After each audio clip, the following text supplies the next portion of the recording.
Our objective is to defend the American people by eliminating imminent threats from the Iranian regime, a vicious group of very hard, terrible people. A short time ago, the United States military began major combat operations in Iran. Our objective is to defend the American people by eliminating imminent threats from the Iranian regime, a vicious group of very hard, terrible people.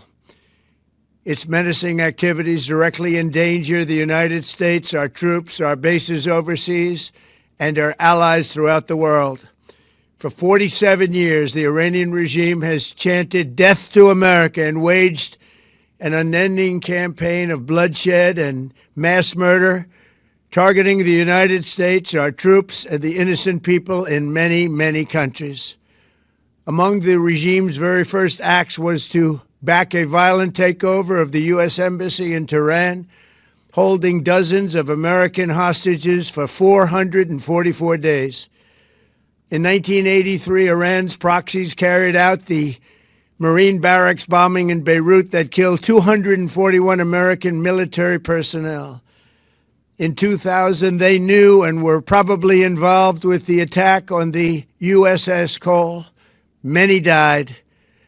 Iranian forces killed and maimed hundreds of American service members in Iraq. The regime's proxies have continued to launch countless attacks against American forces stationed in the Middle East in recent years, as well as U.S. naval and commercial vessels in international shipping lanes. It's been mass terror, and we're not going to put up with it any longer.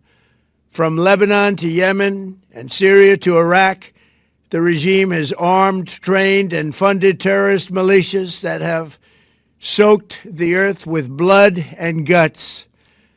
And it was Iran's proxy, Hamas, that launched the monstrous October 7th attacks on Israel, slaughtering more than 1,000 innocent people, including 46 Americans, while taking 12 of our citizens hostage. It was brutal, something like the world has never seen before.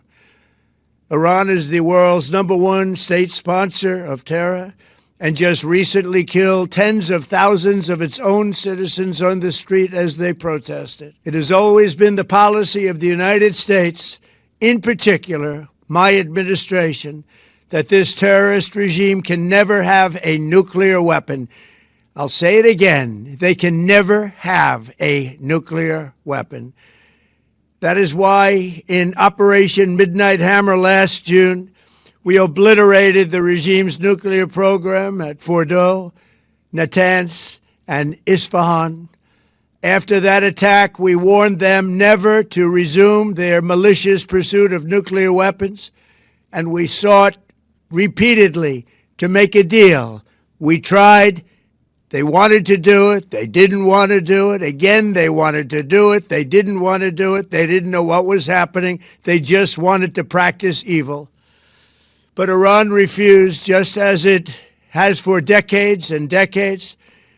They've rejected every opportunity to renounce their nuclear ambitions, and we can't take it anymore. Instead, they attempted to rebuild their nuclear program and to continue developing long-range missiles that can now threaten our very good friends and allies in Europe, our troops stationed overseas, and could soon reach the American homeland.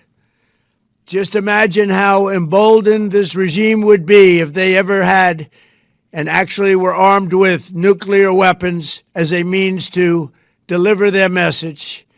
For these reasons, the United States military is undertaking a massive and ongoing operation to prevent this very wicked, radical dictatorship from threatening America and our core national security interests.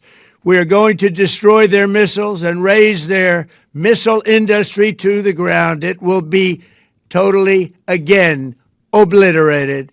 We're going to annihilate their Navy. We're going to ensure that the region's terrorist proxies can no longer destabilize the region or the world. and attack our forces and no longer use their IEDs or roadside bombs, as they are sometimes called, to so gravely wound and kill thousands and thousands of people, including many Americans.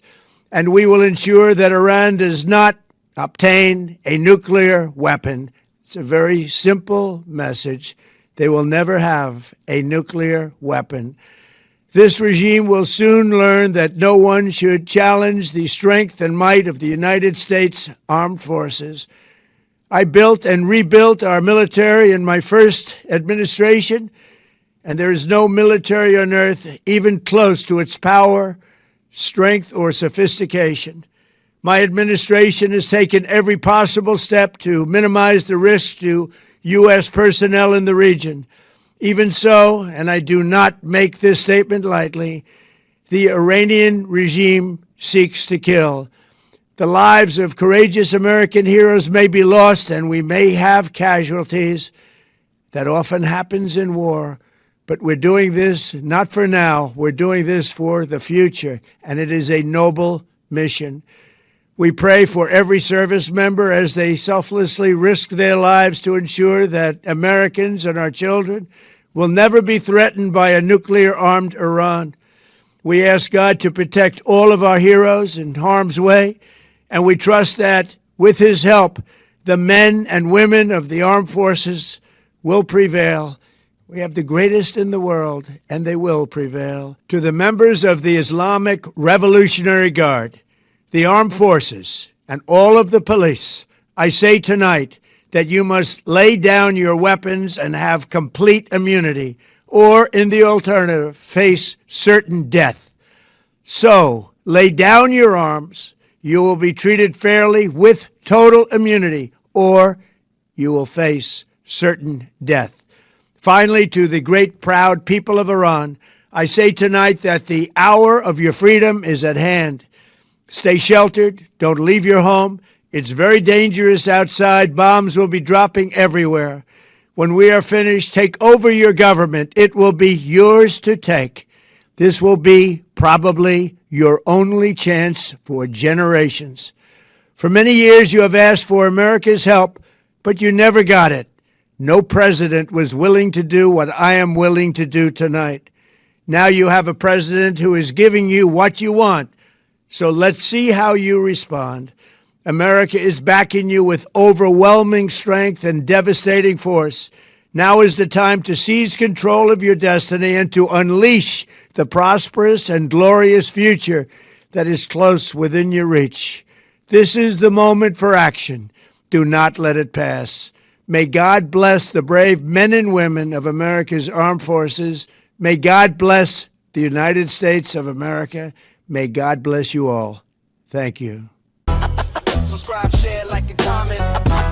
Subscribe, share, like, and comment. Subscribe, share, like, and comment. Subscribe, share, like, and comment.